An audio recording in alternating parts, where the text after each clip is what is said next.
Programa Conexão começando e hoje para falar sobre Santa Rita de Cássia. Essa santa que nasceu em 1381, foi canonizada aproximadamente 600 anos depois, desde então muita história. Aqui em Rio Claro tem parte dela em uma capela que é dedicada especialmente. Nós vamos falar mais sobre esse assunto, mas antes queremos explicar um pouco de tudo isso, como começou. Justamente por isso nós trouxemos aqui o pároco da Paróquia do Imaculado Coração de Maria, Padre Antônio Carlos Delbu. Padre, muito obrigado por participar aqui com a gente, viu? Quando a gente fala em Santa Rita de Cássia, né, toda essa devoção envolvendo a santa, como começou tudo isso? Qual é essa história? Santa Rita é uma santa italiana, nasceu chamamos paese, né, num distrito de Cássia chamado Roccaporena. Os pais já de certa idade, ela é filha única e viveu lá em Roccaporena por 18 anos antes de casar. Os pais eram pessoas simples, analfabetos, mas pessoas de uma fé muito grande em Deus e devotos de Nossa Senhora. E transmitiram isso tudo para a filha. E ela, aos 18 anos, se casa. Mas ela não foi feliz no casamento. O marido era um homem violento, era um homem que bebia em demasia e brigava com facilidade. Foi uma época muito difícil. Santa Rita rezou a vida toda de casada pela conversão do marido. E só no final do período de casamento que ela conseguiu a conversão. Quando o marido já converteu-se, tiveram 2 filhos e um dia foi trabalhar e não voltou. Santa Rita já previu que alguma coisa errada tinha acontecido.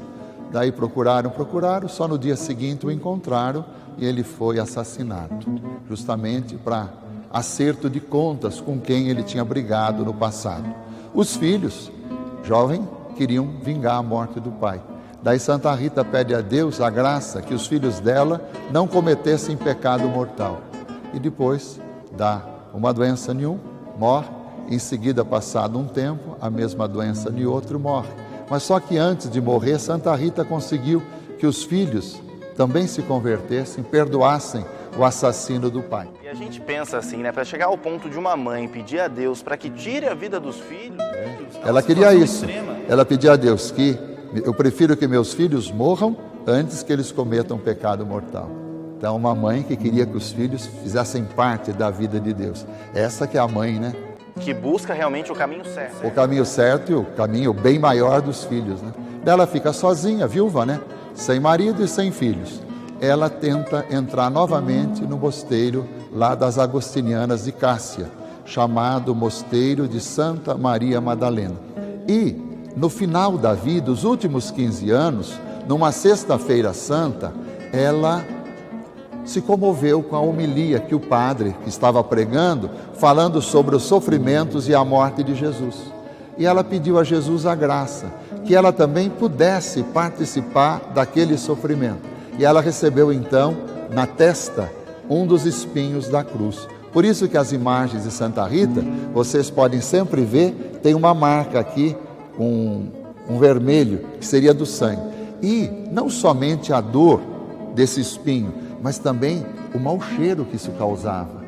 E as irmãs até foram reclamar que não dava para ficar morando perto de Santa Rita ou ficando perto dela. Então a madre pega a última cela, o último quarto, e lá ela vive, no final da vida. Pouco antes de morrer, uma parenta dela foi visitá-la. E ela pediu para essa parenta: olha, minha irmã, eu não sei agora falar o relacionamento, prima, uma parente dela. Falou: por favor, você faz um favor para mim? Vai lá na casa onde eu morava, na casa onde eu nasci, vai lá no jardim, pega uma rosa de lá, eu queria tanto uma rosa de lá. A senhora pensou, falou: meu Deus, ela está no fim da vida, já está variando. Vê se no inverno na Itália é rigoroso, vê se no inverno vai ter rosa. Mas ela falou: eu vou lá, não custa. E ela foi.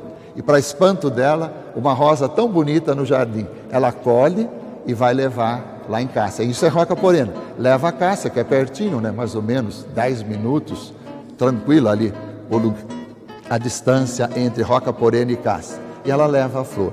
E é interessante que quando Santa Rita morre, começa aquele sinal ali, que era um mau cheiro, começa a exalar um perfume de rosa. E esse cheiro, e toda a cidade ali, que já conheciam, sabiam da fama de santidade dela, todos começam a correr. Santa Rita morreu, Santa Rita morreu. E vão lá. depois de vários dias, não foi enterrada no dia seguinte, fazem o sepultamento. E quando foi começar o processo para beatificá-la, que foi bastante ano depois, quando abrem, é a grande surpresa, o corpo dela está incólume, o corpo dela está intacto. E hoje, por exemplo, quem vai lá, qualquer um que visita a Basílica de Santa Rita em Cássia, está lá exposto e a gente pode ver assim, fica perto do corpo dela e vê que está dormindo, a aparência que dá. Ela foi filha, esposa, mãe, viúva e religiosa. Então, uma mulher completa. E ela sempre consegue graças junto de Deus, né? Que recado o senhor acredita que Santa Rita quer nos passar ainda hoje? A gente está falando de uma história que começou em 1300. Hoje, em 2017, que tipo de reflexo isso ainda tem? Acho que o exemplo de Santa Rita, a santidade dela é isso. Apesar dos sofrimentos, apesar das dificuldades, vale a pena trilhar o caminho de Deus.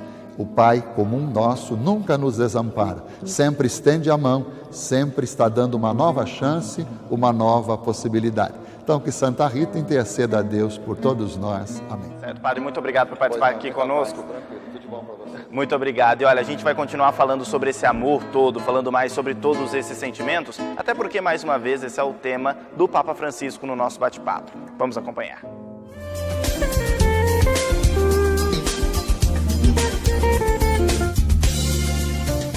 La Chiesa lo chiama il dolce ospite del cuore. E qui, ma in un cuore chiuso non può entrare. Ah, e dove si comprano le chiavi per aprire il cuore? No, è un dono anche quello. È un dono di Dio. E Signore, aprimi il cuore perché entri lo Spirito e mi faccia capire che Gesù è il Signore. Acabamos de ouvir as palavras do Santo Padre, o Papa, que faz uma reflexão sobre a acolhida do Espírito Santo em nossa vida. E de fato, a liturgia do tempo pascal, além de nos apresentar as dimensões do Cristo ressuscitado e fazer com que a gente busque vivenciar essas dimensões em nossa vida, alegria, solidariedade, testemunho, a vivência da fé, nós também somos colocados nessa dimensão, na segunda dimensão, que é nos preparar para acolher o Espírito Santo em nossa vida. Aliás, nós já recebemos o Espírito Santo quando nós fomos batizados, mas esse Espírito Santo é preciso que se desenvolva em ações, em moções espirituais, em ações neste mundo que aí está. E o Espírito Santo é aquele que nos permite mantermos na fidelidade do segmento, das ações, das palavras de Jesus. Que possamos, nessa semana que antecede a festa de Pentecostes, fazermos essa profunda reflexão sobre o recepcionar o Espírito Santo em nossa vida. Esse é o nosso termômetro, essa é a nossa regra de perceber como nós estamos andando no mundo. É o Espírito defensor, uma graça, uma sensibilidade da parte de Deus que nos envia o seu Espírito e esse Espírito quer conduzir cada ser humano, quer conduzir o mundo. Vem Espírito Santo e renova a face da terra. Que o Senhor te abençoe tua casa, abençoe tua vida, tua família. Ele que é Pai, Filho e Espírito Santo. Amém. Realmente muito interessante a gente parar para refletir sobre tudo isso. Bom, no próximo bloco a gente continua aqui na Capela de Santa Rita, na cidade de Rio Claro, mais precisamente no bairro do Jardim Cervezão. Você vai entender toda a história dessa capela que tem mais de 4 décadas de existência. Muitas atividades acontecem por aqui e a gente quer contar, claro, todas para vocês. Fica com a gente, um rápido intervalo e voltamos já já.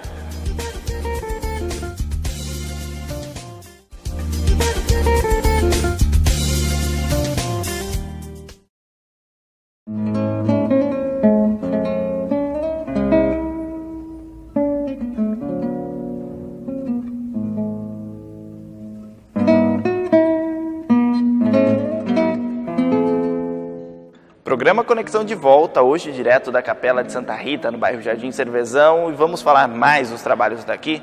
Mas antes eu quero te lembrar de uma coisa que sempre comentamos aqui no programa. Não tá fácil para ninguém, né? Mas se cada um fizer a sua parte, é claro que fica bem melhor. Já parou para pensar nisso? O irmão Eli vem comentar com a gente sobre esse assunto. Santo Antônio Maria Claret foi o homem da caridade. Nós estamos vivendo o mês de maio. Maria, a mãe de Jesus, aquela mulher que se alegrou com aqueles discípulos medrosos na manhã da ressurreição de Jesus. Santo Antônio Maria Claret comunicava porque ele sentia a necessidade, como ele mesmo dizia, de incender todo o mundo no fogo do amor divino, que nada mais é do que nós vivermos a caridade entre nós.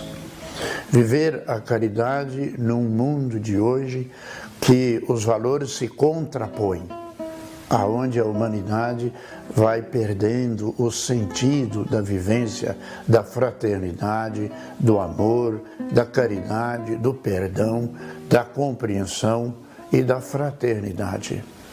Eu costumo dizer nas minhas falas por aí, nós vivemos no mundo com tantos meios de comunicação à nossa disposição. E muitas vezes até dentro da nossa própria casa, dentro da nossa família, nós negamos a palavra uns aos outros. E falta muitas vezes em nós essa sensibilidade para vivermos em comunidade. E viver em comunidade é justamente viver a caridade, porque Deus não nos quis iguais. E o valor de cada pessoa é próprio de cada pessoa. E como Deus não nos quis iguais, nós precisamos ver nas diferenças um do outro uma riqueza. Riqueza esta que somos levados a construir fraternidade dentro da adversidade. Que Maria, a mãe de Jesus, ela que soube vivenciar viver com tantas dificuldades no caminho que Deus tinha traçado para ela. E que é exemplo de Santo Antônio Maria Claret, que soube viver a caridade, como ele dizia, é a caridade de Cristo que me impulsiona, tirada de uma frase do apóstolo Paulo. Que todos nós saibamos vivenciar o tempo de graça que é a nossa vida, no amor, no perdão e na fraternidade. Santo Antônio Maria Claret e Coração de Maria, rogai por nós. Continuamos falando então aqui da comunidade de Santa Rita de Cássia. Estamos aqui agora com a dona Neuza, porque olha, se tem uma mulher que conhece de verdade a história dessa comunidade, é a senhora, né, dona Neuza? Muito obrigado por estar aqui com a gente, viu? A senhora está aqui desde o começo. A gente falou que essa capela tem 42 anos de existência. A senhora está aqui desde o começo, né? Desde o começo. Como que foi esse início, 4 décadas atrás? Como que foi todo esse desenvolver aqui da comunidade? Bastante trabalho, mas a gente tinha o sonho de ter a capela aqui, né? Então foi muito trabalho, festa, pedindo doação. A gente tinha um livro de ouro que a gente ia pedir nas lojas, eles marcavam o nome lá, o valor da doação. Então foi assim com muito trabalho, festa o mês todo mês de maio, o mês todinho fazia festa. E antes, no começo, há 40 anos atrás, a gente não tinha essa estrutura toda, né? Tem terreno, tinha o quê aqui? Tinha um terreno só tinha um terreno. Então a festa fazia na casa da Dona Isabel e na minha casa. A gente fazia lá, assava o frango na minha casa e trazia aqui, fazia o quentão lá, esquentava o quentão aqui. E assim foi, e enchia não tinha quase festa por aqui, porque era a primeira capela. Então enchia que não podia andar no pátio da igreja. A primeira vez foi esse terreno, a gente ganhou. Depois, nós trabalhando, fazendo festa, nós já compramos outro do lado aí. E daí vocês deram início a tudo isso, então, com muita dificuldade na época, que nem energia elétrica tinha? Não, a gente, era tudo lamparina e lampião. Não tinha. Terra, asfalto, não tinha. E daí vocês trouxeram encaminhada de lá até aqui a sala? Veio bastante gente, uma procissão.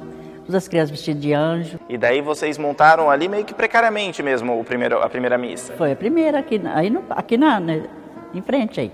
Então nós apoiamos, os homens esticou os lençol, uns panos brancos, a gente enfeitou todos aqueles lençol e ponhamos a mesa que veio de lá e arrumamos do jeito que nós podíamos, né? Que não podia nem muito comprar flor, nada. Era assim, mas a gente fez com muito amor e está aí até hoje. A gente tem amor demais nisso daqui. E daí, depois disso, vocês até chegaram a construir uma capelinha aqui, né? Como que foi o processo de evolução até a gente chegar nessa estrutura que a gente tem hoje? Não, aí os homens, né, aí depois da primeira quermesse, eles já começaram. Fez bem pequenininha, pequena mesmo. Aqui no fundo já tinha a cozinha e um banheirinho. Eles fizeram porque, como é que a gente ia fazer, né, as coisas? Aí dali jogaram para frente, mais pequena, quadradinha assim, acho que tinha uma meia dúzia de bancos só. O banco veio lá da Aparecida. E aí já começou a crescer, né? Aí a missa, na época, a missa era uma vez por mês, todo segundo domingo do mês. Mas só que nós reunia todo domingo, rezar o terço, fazer um circo bíblico, dia domingo de manhã. E tinha catequese, né? Aí já começou a catequese, mas mesmo assim continuou a catequese na casa da Dona Isabel e na minha casa, porque aqui era pequeno ainda. E mais 2 casas aqui aí para cima também, que as crianças de lá já começaram a ir lá. Aí depois, logo, na outra quermesse, já os homens, né? Meu marido, os homens daquela época, bastante já faleceu. O meu também. Aí e aumentou ela para frente. Aí depois, na outra reforma, esticou ela do lado, um pouco. E assim foi. Aí ficou sem forro, sem nada. O chão só lajota. Aí depois que veio uma outra coordenadora, aí ela falou, vamos forrar, né? Aí vamos trabalhar. Aí nós começamos a trabalhar, forramos. E assim foi sempre com dificuldade. Aí nós fazíamos a festa do mês inteiro, mas a gente fazia alguma promoção durante o ano. Coxinha, fazia tarde pizza, fazia canjica. Até chegar no ponto que a gente tiver essa estrutura aqui hoje. Mas todo mês o padre liberou. Todos os meses a gente não tinha o dízimo, não tinha implantado o dízimo ainda. Era assim, nós fazíamos as promoções. Mas olha, a história ela continua viva, independente disso, até porque, segredo para vocês que estão vendo o programa, a toalha que fica no altar e a imagem que fica aqui são as mesmas de 40 anos atrás, quando teve a primeira missa, quando isso aqui não tinha nada, era só um terreno. Mantém essa tradição ainda, né, Dona Neuza? Mantém, nossa. E mantém. Essa toalha, ela rasgou toda a renda, porque a gente lava, a renda vai e rasga, né? Aí quando foi agora, acho que um ano mais ou menos, aí ganhei umas rendas, aí eu dei para minha colega ponhar. Eu falei, pelo amor de Deus, ela falou, Neuza, não presta mais. Eu falei, não, pelo amor de Deus, essa toalha tem que ficar aí enquanto estiver viva. E a senhora tem os ciúmes dessa toalha que só por Deus, né? Eu tenho. Tá certo, mas é muito bacana a gente acompanhar toda essa história, toda essa evolução. Muito obrigado por conversar com a gente e contar um pouco mais sobre isso, viu? Obrigada. Parabéns por toda a história de vocês. Ela me protege, essa santa aí. Com toda certeza, toda a comunidade aqui do bairro. Inclusive, a gente continua falando sobre o trabalho desenvolvido por aqui, até porque tem mais gente aqui nos bastidores, fazendo com que a comunidade continue se desenvolvendo. Nós conversamos com um deles, o coordenador daqui, ele conta mais de todos os trabalhos desenvolvidos. Veja só. Aqui na Capela Santa Rita de Cássia, além de todo domingo, né, que é o essencial da nossa religião, tem a missa às 18 horas. Nós temos de segunda-feira, às 19h30, a Legião de Maria, onde algum grupo de pessoas se reúne, né, para rezar o terço, e eles desenvolvem um trabalho de ajudar, de voluntariado na Santa Casa, né, auxiliando os doentes na alimentação, e eles rezam o terço toda segunda-feira. Na terça-feira, nós temos aqui, acontece na capela, o ensaio dos corais, né, o coral que canta na missa, vem aqui toda terça-feira, às 20 horas, ensaiar, né, a missa do domingo seguinte. De quarta-feira nós temos o grupo de oração, que é a renovação carismática, né, que está presente aí na nossa igreja. Então ele se reúne aqui às 19h30 de quarta-feira. Na sexta-feira nós temos os vicentinos, que tem a turma dos vicentinos que arrecada alimentos durante as missas, para dar aos pobres necessitados que procuram a igreja, né? Então eles visitam as pessoas que vêm aqui pedir auxílio com alimentação, não só alimentação, porque se precisa pagar aluguel, água, luz, remédio, essas coisas, os vicentinos vai atrás para ajudar os pobres. No sábado tem o grupo de no domingo, né, após a missa tem o grupo de jovens, que os jovens se reúnem aqui para conversar, rezar, fazer algumas atividades. Eles já foram visitar a aldeia das crianças aqui de Rio Claro, já arrecadaram brinquedos para levar no Natal para eles, e tem a catequese no domingo de manhã. Vale a pena, porque é gratificante, né? A gente não faz por dinheiro, né? Porque a gente é voluntário, a gente não ganha, é tudo por amor mesmo. E o programa Conexão de hoje vai ficando por aqui. Muito obrigado a todos vocês que nos acompanharam mais uma vez e já sabe, para rever esta ou outras edições, acesse o nosso site tvclaré.com. Tenham todos uma excelente semana e temos um encontro marcado mais uma vez, sábado que vem, às 10 da manhã. Até lá, tchau!